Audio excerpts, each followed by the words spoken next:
doors, walk across the corridor. We got something to show you. Media is our repertoire. What's up, everyone? Welcome back to another riveting edition of Be More. And today I want to talk a little more about live streaming. So maybe you are new to live streaming. Being new to live streaming, I think, is the perfect time to start to acknowledge the people who see you, or who come to see you, I should say.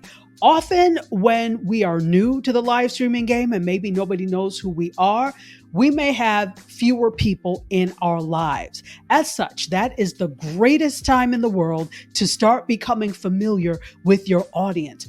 People come into live streams because they feel they're there with a family, if that makes any sense. They are counted amongst the numbers. They're not just an anonymous face in the crowd.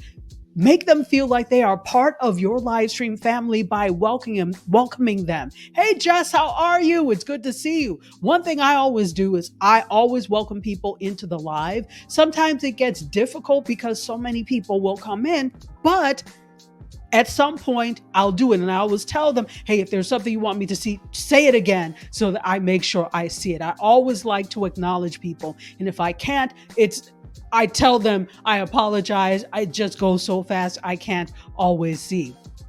But acknowledge people in the lives. If you start getting into the habit of acknowledging people in your lives, when you have fewer people in there, when you get more, you'll be used to looking for people's names and used to welcoming people in. You will just get used to it. It makes people feel like they are part of a community rather than an anonymous face or an anonymous number. And let's face it, if we wanted to be anonymous, then you could just watch regular television where nobody will acknowledge you.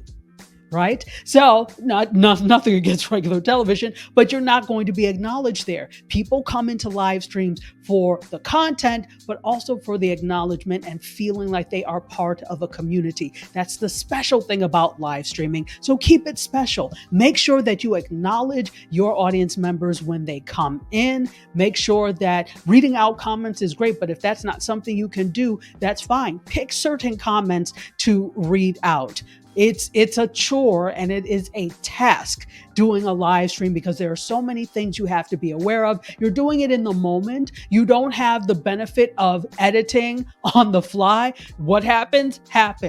Just like that show, Watch What Happens Live. Sometimes things happen live, but the more you start doing lives and get used to doing lives, the easier it will be for you to manage all of the things that comes with the live stream, including acknowledging your audience when they come in, acknowledging their comments and questions, and thanking them for being here. I think that's the biggest part of the whole thing. In addition to acknowledging their presence, thank them for their presence. They don't have to come and watch you.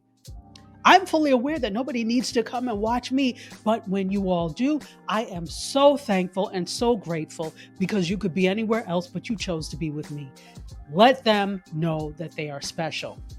That's it. That's what I wanted to say for this one. Start getting into the habit of acknowledging people and comments and questions in your live streams, because otherwise people drop off if they don't feel like they're part of something. All right. Well, let me know if you have any questions about that. I'd be happy to answer them. And in the meantime, I'll see you next time. Cheers. Settle in our knowledge and conversations don't make